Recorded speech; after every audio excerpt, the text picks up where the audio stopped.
Welcome to the topic maths classes. आज हम लोग थर्ड चैप्टर स्टार्ट करने वाले हैं। 2 चैप्टर्स हमने ऑलरेडी कवर कर लिए। First chapter real numbers and second chapter है हमारा पॉलिनोमियल्स। हम ऑलरेडी वो चैनल पे आ चुके हैं। आज हमारा थर्ड चैप्टर स्टार्ट होगा which is what pair of linear equation in 2 variables. ठीक है बेटा, तो जिन लोगों ने वो 2 चैप्टर्स किए होंगे तो दे नो कि हम कैसे क्या करते हैं। हम लोग पूरा सीबीएसई स्पेसिफिक चीजें करते हैं, हम कॉन्सेप्ट्स पढ़ते हैं। मैंने सारे चीजों को टाइप वाइज अपना उसमें कवर किया हुआ है। हम टाइप वाइज क्वेश्चंस करते हैं जैसे जैसे सीबीएसई क्वेश्चंस पूछता है। अभी देखो बच्चों, सीबीएसई क्या हो रहा है, हाईली कॉन्सेप्चुअल हो रहा है। ठीक है, अगर आपको कॉन्सेप्ट क्लियर है तो ही आप सीबीएसई में अच्छा स्कोर कर सकते हो। तो व्हाट इज इंपॉर्टेंट, पीवाईक्यूज आते हैं, उसी पे बेस्ड क्वेश्चंस आते हैं, बट आपको कॉन्सेप्चुअल क्लैरिटी होना बहुत जरूरी है। Whatever you are study that should be clear to you. ठीक है बेटा, कि आपको कैसे क्या करना है। ठीक है, आप जो कॉन्सेप्ट पढ़ते हो वहां से कैसे ट्विस्टेड क्वेश्चन आ सकते हैं वो भी आपको देखना होगा। ठीक है, तो चलिए आज हम चैप्टर 3 शुरू करते हैं। What is that, pair of linear equation in 2 variable. आपने 9th क्लास में ये पढ़ा होगा, लीनियर इक्वेशन इन 2 वेरिएबल।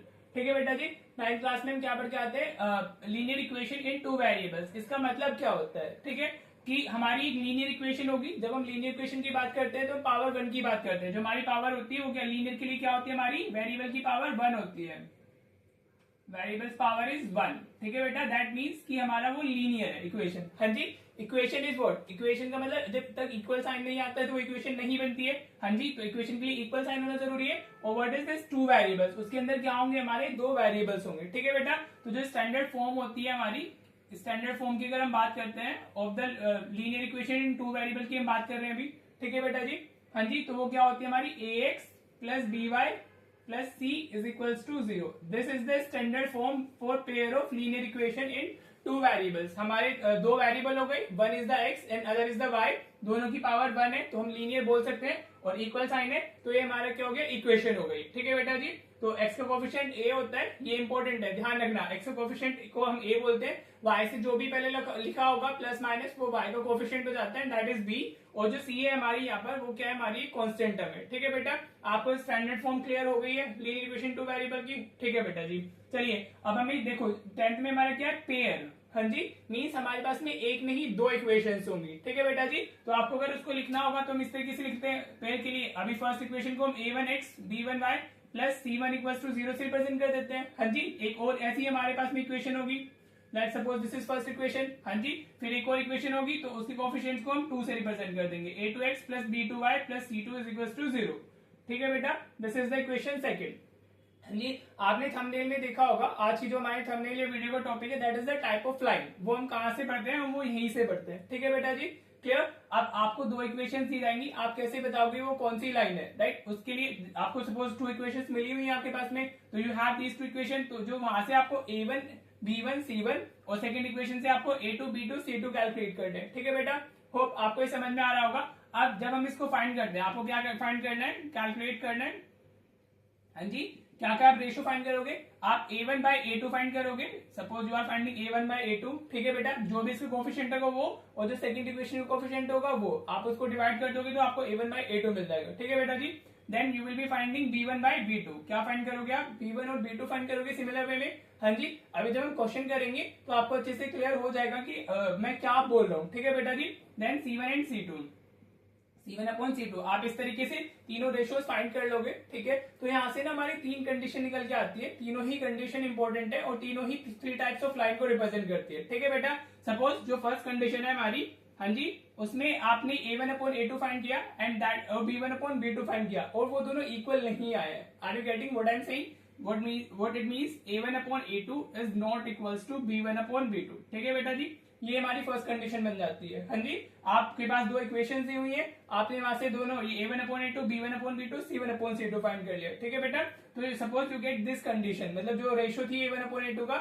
और जो b1 अपॉन b2 का रेशियो है वो इक्वल नहीं आया, तो this represent, this condition represent intersecting lines. तो जो हमारी लाइन होंगी वो कैसी होंगी, इंटरसेक्टिंग लाइंस होंगी, इंटरसेक्टिंग लाइंस। ठीक है बेटा, होप आपको समझ में आ रहा होगा। हाँ जी, अभी हम कंडीशन देख लेते हैं और साथ में वो देख लेंगे कि वो कौन सी टाइप ऑफ लाइन होगी, और साथ में उसके क्या सोल्यूशन होंगे, और सोल्यूशन होंगे तो कंसिस्टेंट होगी कि इनकंसिस्टेंट, वो सब देख लेते हैं, राइट। जो इंटरसेक्टिंग लाइंस होती है हमारी बेटा, उनके यूनिक सोल्यूशन होता है। क्या होता है, unique solution. What it means, unique solution का मतलब होता है कि एक्स और वाई की एक एक वैल्यूज होंगी तो उसको सेटिस्फाई कर रही होंगी। ठीक है बेटा, मींस अगर आप दोनों को सॉल्व करते हो तो आपको एक्स और वाई की एक एक कंडीशन मतलब एक एक ही वैल्यू मिलेगी, उससे अलग वो उसको सेटिस्फाई नहीं करेगा। ठीक है बेटा जी, होप आपको इतना क्लियर हो गया होगा। अभी इसके बाद अगर सोल्यूशंस होते हैं तो जो लाइंस होती है हमारी दे आर कंसिस्टेंट, उनको हम क्या बोलते हैं, कंसिस्टेंट बोलते हैं। If the solution is possible तो लाइंस को हम क्या बोल देते हैं, कंसिस्टेंट बोल देते हैं। ठीक है बेटा, होप आपको फर्स्ट कंडीशन क्लियर हो गई होगी। हाँ जी, समझ आया। अब जो सेकंड कंडीशन बनती है हमारी, देखो आपको थोड़ा सा भी देखना है कि ये आपको इस टाइप से लाइंस दी जाती है, इसके बाद हम क्वेश्चन करेंगे तो आपको और अच्छे से क्लियर हो जाएगा। अभी हम just trying to clear the concept की कैसे में क्या करना है। ठीक है बेटा, अब जो सेकंड कंडीशन बनती है हमारे लिए, आपने ये ऑलरेडी फाइंड आउट किया हुआ है। आपका सपोज a1/a2 इक्वल आ गया किसके आगे, b1/b2 के इक्वल आ गया। ठीक है बेटा जी, a1/a2 is equal to b1/b2, but this is not equal to c1/c2। समझ आ रहा है। ये हमने कहां से फाइंड किए, ये तीनों रेशो हमने इक्वेशन से फाइंड किए हुए कोएफिशिएंट से। ठीक है बेटा जी, तो अगर आपकी ये कंडीशन बनती है a1/a2 equals to b1/b2 not equals to c1/c2। ठीक है बेटा, तो जो ये हमारी लाइंस होती हैं these are called parallel lines. ऐसी कंडीशन को क्या रिप्रेजेंट करती है, पैरेलल लाइंस रिप्रेजेंट करती है। ठीक है बेटा जी, हाँ जी, this condition will be represented by the parallel lines. ठीक है, और जो पैरेलल लाइंस होती है उनका कोई सोल्यूशन नहीं होता है। ठीक है बेटा, you can write no solution. हाँ जी, अब अगर सोल्यूशन नहीं है हमारा तो लाइंस आर इनकंसिस्टेंट। कैसी लाइंस होती है हमारी, we can say lines are inconsistent. ठीक है बेटा जी, तो होप आपको समझ आ रहा होगा। अगर आपकी ये कंडीशन बनी है सेकंड, तो लाइंस विल बी पैरेलल और उनका कोई सोल्यूशन नहीं होगा। अगर सोल्यूशन नहीं है तो दे आर कॉल्ड इनकंसिस्टेंट। ठीक, समझ आ गया सेकंड वाली कंडीशन का। ठीक है, चलिए जी थर्ड कंडीशन देख लेते हैं। एक टाइप ऑफ कंडीशन और हमारी बन सकती है। अब क्या बन सकता है हमारा, अब हमारे सपोज तीनों इक्वल आ गए, a1/a2 इक्वल्स टू b1/b2 और इक्वल्स टू c1/c2। ये जो आपने रेशियोज फाइंड किए थे वो तीनों ही इक्वल आ गए। ठीक है बेटा, तो जो ये वाली कंडीशन है दिस रिप्रेजेंट्स कोइंसिडेंट लाइंस। यहां से जो हमें लाइंस मिलेंगी दे आर कोइंसिडेंट लाइंस। ठीक है, कोइंसिडेंट का मतलब होता है कि वो सेम ही लाइन है, एक छोटी होगी एक बड़ी होगी। ठीक है, इंटरसेक्टिंग तो इस तरीके से होगी, पैरेलल हमारी ये हो गई, कोइंसिडेंट एक ये और इसी के ऊपर दूसरी हो गई। ठीक है बेटा जी, समझ आ रहा है, मतलब वो सेम ही लाइन है, सिर्फ छोटी बड़ी हो सकती है उसमें उसकी लाइन। ठीक है बेटा जी, तो अगर कोइंसिडेंट लाइंस होती है तो उसके कितने सोल्यूशंस होते हैं हमारे, infinitely many solutions. Infinitely many solutions. ठीक है, क्योंकि आप हर एक x की वैल्यू के लिए डिफरेंट y की वैल्यू मिलेगी हमें। समझ आ रहा है, तो वो कैसी लाइन होगी हमारी, infinitely many solutions. Coincident lines होगी, उसके सोल्यूशन कितने होंगे, इनफाइनाइटली मैनी। और अगर सोल्यूशन है तो लाइंस क्या होंगी हमारी, कंसिस्टेंट होंगी। कैसी लाइन होंगी, कंसिस्टेंट। एंड इसको डिपेंडेंट भी बोलते हैं क्योंकि वो एक दूसरे पे डिपेंड करती है। ठीक है, इसलिए हमारा कंसिस्टेंट एंड डिपेंडेंट लाइंस आ जाती है। ठीक है बेटा, होप आपको ये तीनों कंडीशंस अच्छे से क्लियर हो गई होंगी। आप इसको नोट डाउन कर लीजिएगा। ठीक है बेटा, अब हम इसके एक बार क्वेश्चन देख लेते हैं कि कैसे कैसे हमारा इस पे क्वेश्चन आते हैं। ठीक है, इस पे अच्छे 3 मार्कर्स भी आते हैं और एमसीक्यूज तो ऑफ कोर्स इस कंडीशन में आते ही हैं। ठीक है बेटा, तो अभी होप आपको ये सारा कॉन्सेप्ट क्लियर हो गया है। अभी हम देखते हैं इस पे एक बार इसका यूसेज देख लेते हैं कि हम इसका यूसेज कैसे करते हैं, कैसे हम पता लगाएंगे कि कौन सी लाइन कंडीशन है, कौन सी लाइन हमारी हम कैसे पता लगाएंगे कौन सी लाइन हमारी इंटरसेक्टिंग है, कौन सी पैरेलल है, कौन सी कोइंसिडेंट है। ठीक है, तो वो सब मैं भी 3 क्वेश्चन आपको इसमें ले लेता हूँ, तो मतलब 3 pair of equations of line. ठीक है बेटा, ताकि आपको सारी पूरी टेबल क्लियर हो जाए। अब आप इसको दिमाग में रखना, मैं इसको रेज करूंगा और मैं क्वेश्चन लिखता हूँ। ठीक है बेटा, चलिए क्वेश्चन देख लेते हैं। राइट, देखो बेटा, मैंने यहाँ पे एक पेयर ऑफ इक्वेशंस ये लिया है, दूसरा ये लिया है, तीसरा ये लिया है। तो हम चेक करेंगे कि किसमें कौन सी पैरेलल है, कौन सी हमारी इंटरसेक्टिंग है या कौन सी कोइंसिडेंट है। और अगर हमें लाइन का पता चल जाएगा, क्वेश्चन में ऐसे ही आएगा, check whether the given pair of equation हमारा has no solution infinitely many solution, या हमारा यूनिक सॉल्यूशन, ऐसे भी पूछ सकता है। या बोलेगा check whether the given pair of lines are parallel intersecting और कोइंसिडेंट, या ऐसे भी बोल सकते हैं check whether the given pair of equation is हमारी कंसिस्टेंट और इनकंसिस्टेंट, ऐसे भी हमारा आ सकता है। तो वो कैसे भी पूछेगा। अब हम इसमें इन्हीं में हम अपना पूरा सब चीजों को कवर कर लेंगे। अगर हमारे ऑफकोर्स अभी जैसे मैंने बढ़ाया था इंटरसेक्टिंग होगी तो वो हमारी क्या होगा, यूनिक सोल्यूशन होगा उनका, और उनमें हमारा सोल्यूशन है तो कंसिस्टेंट होंगे। ठीक है बेटा, अगर पैरेलल लाइंस आ जाती है हमारी तो नो सॉल्यूशन होगा, और सॉल्यूशन नहीं है तो हमारी क्या इनकंसिस्टेंट हो जाएंगी। राइट, और अगर हमारी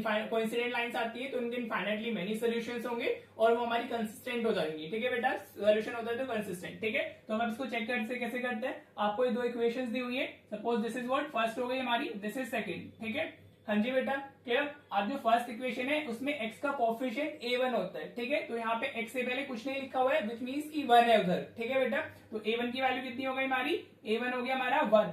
ठीक है बेटा, क्लियर। आप फर्स्ट इक्वेशन में y का जो कोफिशिएंट है दैट रिप्रेजेंट b1, ठीक है, और वो विद साइन लेना होता है। y से पहले -3 लिखा हुआ है तो b1 हमारा कितना हो जाएगा, दैट विल बी -3, ठीक है बेटा जी, समझ आ रहा है। और जो हमारा C1 है, देखो कांस्टेंट को आप इधर भी शिफ्ट कर सकते हो और इक्वल के इधर भी रख सकते हो, ठीक है, तो आप इधर भी रख सकते हो, लेकिन दोनों इक्वेशन में वो सेम साइड ऑफ इक्वेशन होना चाहिए। आप उसको इधर भी रख सकते हो दोनों इक्वेशन में और इस तरफ भी, ठीक है। तो सपोज अभी हम C1 को इस तरफ ही रहने देते हैं, तो C1 हमारा कितना हो गया, 3 हो गया, right. A1 B1 C1 hope आपको अच्छे से समझ आ गया होगा। अब A2 क्या होता है, सेकंड इक्वेशन में x का कोएफिशिएंट, तो A2 की वैल्यू यहाँ पर हमें कितनी मिलेगी, दैट इज 3। हाँ जी, सेकंड इक्वेशन में x से पहले 3 लिखा हुआ है। अभी B2 क्या है हमारा, B2 हो गया y से जो पहले लिखा हुआ है सेकंड इक्वेशन में y का कोएफिशिएंट, तो दैट इज -9। हाँ जी बेटा, y से पहले -9 लिखा हुआ है ना, होप आपको ये क्लियर हो रहा होगा, राइट। फिर C2 हमारा क्या हो गया, इधर हमारे 2 मिल गया C2, ठीक है बेटा जी। Any issue till this point. हाँ जी, अभी फिर मैंने आपको क्या बताया था, अब हम A1/A2 B1/B2 और C1/C2 कैलकुलेट करेंगे, ठीक है। तो अगर यहाँ पे आप देखते हो तो A1/A2 कितना आ रहा है हमारा, दैट इज 1/3 आ रहा है। हाँ जी बेटा, क्लियर। अभी अगर हम B1/B2 चेक करते हैं तो वो कितना आएगा, B1/B2 इज व्हाट, B1 की वैल्यू -3 है और B2 की वैल्यू हमारी -9 है, तो 9 से माइनस कैंसिल हो गया और 3 1 is 3 3 3 is 9, तो ये कितना आ गया हमारा 1/3 आ गया B1/B2, राइट। अब अगर हम चेक करते हैं C1/C2, तो C1/C2 कितना है, C1 is 3 और C2 is 2, राइट बेटा जी। हाँ जी, नाउ यू कैन सी जो A1/A2 है that is equals to what, B1/B2, but it is not equals to C1/C2। हाँ जी बेटा, ये कंडीशन बन रही है, हमने सारी वैल्यूज फाइंड करनी है। A1/A2 फाइंड किया, B1/B2 किया, C1/C2, तो हमें ये मिला, राइट। और ये किसको रिप्रेजेंट करती है कंडीशन, अभी इससे पहले मैंने समझाया था, तो this represent the parallel lines. किसको रिप्रेजेंट करती है वो, पैरेलल लाइंस, ठीक है। अगर आपको क्वेश्चन में ये दिया होता कि बता रहे कि कौन सी लाइन है, तो आप पैरेलल लिख देते। सपोज उसने पूछा होता कि given pair of equation has how many solutions, तो आप डाल दोगे नो सॉल्यूशन। पैरेलल लाइन से तो हमारी क्या होगी, नो सॉल्यूशन होगा। हाँ जी, और नो सॉल्यूशन है तो वो क्या होगी हमारी, इनकंसिस्टेंट होगी, ठीक है। कुछ भी आपसे अगर पूछा है क्वेश्चन में तो आप अकॉर्डिंगली फाइंड कर सकते हो, ठीक है। और ये हमारा अगर ऐसे पूछा जाएगा तो ये एमसीक्यू मतलब सिर्फ 1 मार्कर आता है, ठीक है बेटा जी। तो आप इस तरीके से इसको कर लोगे, राइट। आप सेकंड में देख लीजिए, let suppose this is what first equation, this is what second equation. जैसे इधर किया सेम इधर भी करना है हमने। हाँ जी, तो नाउ अभी आपको A1 B1 की वैल्यू तो अच्छे से समझ में आई गई होंगी। तो A1 क्या होता है, फर्स्ट इक्वेशन में x का कोएफिशिएंट, तो यहाँ पे A1 2 हो गया हमारा। हाँ जी, B1 कितना है, y का कोएफिशिएंट दैट इज 1। हाँ जी बेटा, क्लियर हो रहा है। और C1 कितना है हमारा, C1 हो गया 5। सेम करना है जैसे अभी इधर किया है, ठीक है। अब सेकंड इक्वेशन में जाएंगे तो A2 हमारा 4 होगा, x का कोएफिशिएंट, B2 हमारा कितना होगा, दैट इज 2 और C2 हमारा कितना है, दैट इज 10। हाँ जी, कांस्टेंट टर्म होती है C1 और C2 तो, राइट। बस अब वापस फाइंड कीजिए आप A1/A2। A1/A2 कितना है, 2/4, तो 2 1 is 2 2 is 4, तो वो 1/2 आ गया। हाँ जी, अगर हम यहाँ पे B1/B2 फाइंड करते हैं तो वो कितना है, B1 की वैल्यू तो 1 ही है और इसकी B2 की वैल्यू 2 आ गई, राइट। समझ आ रहा है ना मैं क्या कर रहा हूँ, होप आपको अभी अच्छे से क्लियर हो गया होगा। C1/C2 फाइंड करते हैं तो दैट इज 5/10, अगेन ये 1/2 ही आ जाएगा, 5 1 is 5 5 2 is 10, तो 1/2 ही हमें मिल गया, ठीक है बेटा। तो वी कैन सी अभी हमारी कौन सी कंडीशन बनी है, A1/A2 equals to B1/B2 equals to C1/C2। हाँ जी बेटा, ये कंडीशन हमारी बन रही है। तो इसको ये वाली कंडीशन कौन सी लाइंस को रिप्रेजेंट करती है, this represents the coincident lines. किसको रिप्रेजेंट करती है, कोइंसिडेंट लाइंस को ये रिप्रेजेंट करती है। वो आपको अच्छे से क्लियर हो रहा होगा। अगर उसने पूछा होता कि कौन सी लाइन है तो कोइंसिडेंट हो जाती है। अगर उसने सोल्यूशन पूछे होते तो उसके कितने हो जाते, infinitely many solutions, infinitely many solutions हो जाते हैं इसके, ठीक है बेटा जी। होप आपको अच्छे से चीजें समझ आ रही होंगी। और अगर ये हमारी इनफाइनाइटली मैनी सॉल्यूशंस है तो ये क्या होते हैं, कंसिस्टेंट एंड डिपेंडेंट बोल देते हैं इसको, कंसिस्टेंट एंड डिपेंडेंट बोलते हैं, ठीक है। अगर सोल्यूशन है तो हम कंसिस्टेंट और डिपेंडेंट किस लिए, क्योंकि उसकी इनफाइनाइटली मैनी सॉल्यूशन से सेम ही लाइन होती है वो, ठीक है। यू कैन सी अगर आप यहाँ से 2 कॉमन ले लोगे तो आपको वो सेम इक्वेशन मिल जाएगी ना। अगर if you take second 2 common from the second equation तो you will get the same equation which is first. तो वो एक दूसरे के मल्टीपल्स ही होते हैं इसमें दोनों इक्वेशंस, ठीक है बेटा। होप आपको अच्छे से क्लियर हो गया होगा। आप थर्ड तो आप खुद से भी कर ही सकते हो। हाँ जी, नाउ क्विकली अभी मैं जल्दी करता हूँ, अभी मैंने अच्छे से डिटेल में समझा दिया है, तुम जल्दी जल्दी करेंगे, अगर ना समझ आए तो बता देना, right. Suppose this is what, this is equation first हो गई और दिस इज हमारी इक्वेशन सेकंड। हाँ जी बेटा, तो A1 कितना आएगा हमारा, A1 is 3, clear. B1 is what 2 और C1 इज व्हाट 25। हाँ जी, आप C को उस तरफ भी शिफ्ट करके लिख सकते हो और इधर लिखा है तो चलेगा, दोनों तरफ से मतलब किसी भी एक साइड में आपका वो C दोनों इक्वेशंस के अंदर होना चाहिए, ठीक है बेटा जी। तो अभी यहाँ पे A2 कितना है हमारा 2, हाँ जी, B2 हमारा 1 हो गया और C2 हमारा 10 हो गया, राइट बेटा जी, क्लियर। अगर आप उसमें a1 अपॉन a2 फाइंड करते हो तो आपको क्या मिलेगा, दैट इज 3/2। a1 हमारा 3 है और a2 2 आया हुआ है, राइट। अगर हम इसमें b1 अपॉन b2 फाइंड करते हैं तो वो कितना होगा हमारा 2/1 हो जाएगा, right. Now you can C c1 upon c2 find करने की हमें जरूरत भी नहीं है, तो हमारा क्या आ गया, सिर्फ a1 upon a2 is not equals to c1 upon c2। समझ आया बेटा। तो ये किसको रिप्रेजेंट करती है, दीज रिप्रेजेंट हमारा इंटरसेक्टिंग लाइंस। तो अगर आपसे ये पूछा होता कि लाइंस कौन सी हैं, तो आपका आंसर होता है इंटरसेक्टिंग लाइंस। ठीक है बेटा जी, क्लियर। अगर उसने पूछा होता था कि इन इक्वेशंस के कितने सॉल्यूशन होंगे, तो you can right unique solution. कितना सोल्यूशन होंगे इनके, यूनिक सोल्यूशन होंगे, मतलब एक्स और वाई की 1 वैल्यूज होंगी ओनली, राइट। अब अगर यूनिक सोल्यूशन है हमारा तो लाइंस कैसी होंगी, कंसिस्टेंट। वो ये भी पूछ सकता था, check whether the given pair of lines are consistent और इनकंसिस्टेंट। तो ये क्या होगा हमारा, कंसिस्टेंट ही होंगी। होप आपको अच्छे से क्लियर हो गया होगा। आज की क्लास में हमने जो भी पढ़ा है वो आपको अच्छे से क्लियर हो गया होगा। अभी इस पे ये इसका बेसिक था, यहाँ से एमसीक्यू। ये अगर आपको ये आता है, whatever you have studied today, अगर आपको वो अच्छे से क्लियर हो गया है, तो इस पे ना हमारे 2 मार्कर्स और 3 मार्कर्स भी बनते हैं, जो हम अपनी नेक्स्ट क्लास में, हम अपनी नेक्स्ट वीडियो में पढ़ेंगे। तो आप इसका एक बार रिविजन कर लेना, ताकि आपको जो हमारी नेक्स्ट वीडियो में चीजें आएंगी, ठीक है, जो इसके 2 मार्कर्स या 3 मार्कर्स होते हैं, वो आपको, या एमसीक्यूज भी आते हैं उस पर, ठीक है। तो आपको, आपके लिए जो अपकमिंग वीडियो है, मतलब नेक्स्ट वीडियो है, वो आपके लिए काफी इंपॉर्टेंट होगी और वो इसी पे बेस्ड होगी। तो आपको इसको समझना बहुत जरूरी है। होप आपको आज की वीडियो का सब अच्छे से क्लियर हो गया होगा। And if you are liking the video, आपको चैनल भी अच्छे लगते हैं, तो do share with your friends also. ठीक है बेटा जी, तो चलिए मिलते हैं नेक्स्ट वीडियो में। Thank you so much for watching the video.